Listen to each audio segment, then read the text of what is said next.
Assalamualaikum warahmatullahi wabarakatuh.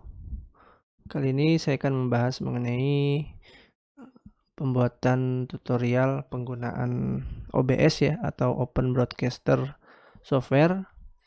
Jadi kalau kita buka situsnya ya di obsproject.com ya, kita bisa melihat OBS ini mensupport beberapa operating system ya. Salah satunya adalah Windows, Mac ataupun Linux ya. Sini masing-masing kalau kita arahkan dia menjelaskan detail misalnya Windows 8 atau Windows 10 ya. Jadi silakan disesuaikan. Nah, apa itu OBS? OBS itu adalah free open source software untuk merecord atau melakukan proses live streaming ya.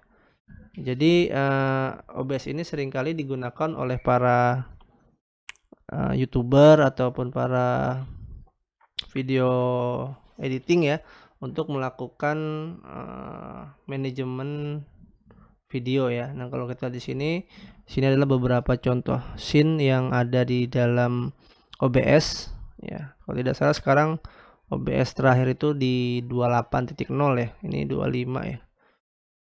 Nanti saya lupa jelasnya, nanti kita akan coba langsung pas implementasi aja. Nah, di sini kalau kita lihat, nah ini beberapa sponsor yang menggunakan salah satu Twitch ya. Ini mungkin tidak asing kalau Bapak Ibu sering bermain di sosial media ataupun di Facebook ya, juga mensupport OBS ini.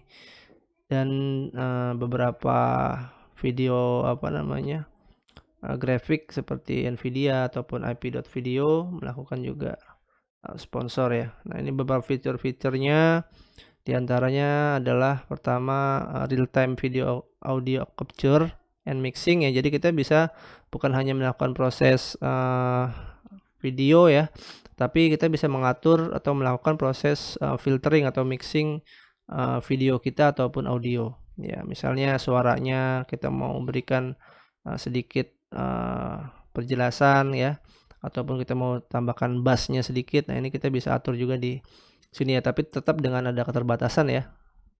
Nah, kemudian juga kita bisa memberikan image ataupun teks ya dalam sebuah scene nanti yang kita akan pelajari.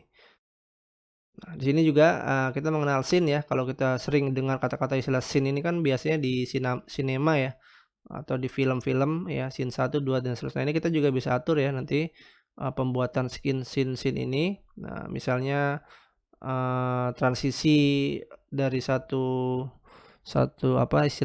konten ke konten yang lain, ini kita buatkan scene-scene khusus ya. Misalnya opening, kemudian masuk ke dalam konten pembelajarannya sampai ke tahap closing. Jadi kita buat scene-nya nanti. Kemudian, nah ini yang tadi saya bilang, jadi kita bisa melakukan proses mixing ya dalam audio di sini. Ya, kita mau ngatur misalnya gain-nya, noise-nya, ya noise suppression gate dan seterusnya sampai ke dalam VST ya atau plugin support yang seringkali digunakan oleh para audio kreator ya untuk melakukan beberapa efek-efek suara ataupun musiknya nanti di dalamnya.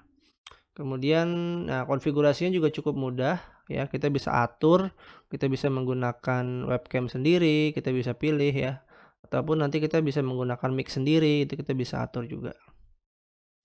Kemudian outputnya juga sangat mudah juga ya, di samping kita melakukan proses recording, kita juga bisa melakukan proses streaming ya, atau live streaming yang biasanya para konten kreator kayak di YouTube itu melakukan proses live streaming bisa melalui YouTube-nya atau langsung atau menggunakan tools tambahan dalam hal ini OBS ya.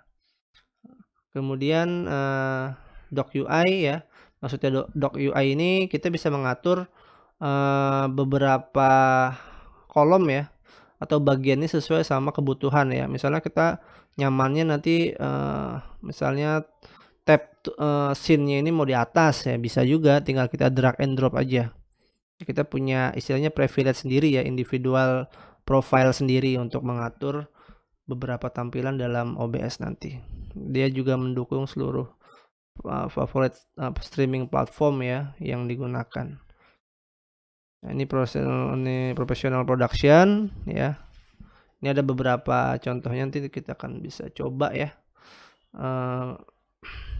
Kemudian kolaborator ya dan seterusnya. Jadi silakan Bapak Ibu nanti melakukan proses download dulu ya. Jadi sesuaikan Bapak kalau yang menggunakan Windows silahkan diklik Windows-nya, atau pakai Mac atau pakai Linux. Misalnya saya contohkan pakai Windows di sini. Nah, nanti di sini tinggal dia otomatis download seperti ini. Nah, kita tunggu saja. Saya akan percepat ya. Nanti kalau sudah, ini saya skip saja karena saya sebelumnya sudah mendownload ya, OBS. Saya buka OBS-nya. Di sini saya buka ya.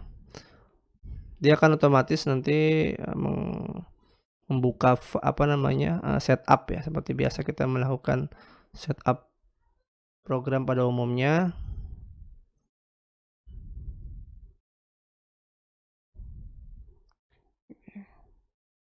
Kita yes-kan saja. Nah, di sini 25.0.8 ya, yang terbaru ya. Kita nanti next saja Bapak Ibu. Nah, karena saya sudah ada ya. Ini kita hiraukan saja ya. Nanti sampai selesai dan dia akan memunculkan tampilan seperti ini. Oke, ini adalah tampilan OBS yang sudah berhasil Bapak Ibu install. Ini akan tampil di layar laptop Bapak Ibu atau PC Bapak Ibu sekalian. Pada video berikutnya saya akan coba membahas detail-detail dari OBS ya, atau user interface yang ada di dalam software OBS ini ya. Terima kasih untuk saat ini, saya cukupkan sekian. Sampai berjumpa di dalam video saya yang berikutnya. Assalamualaikum warahmatullahi wabarakatuh.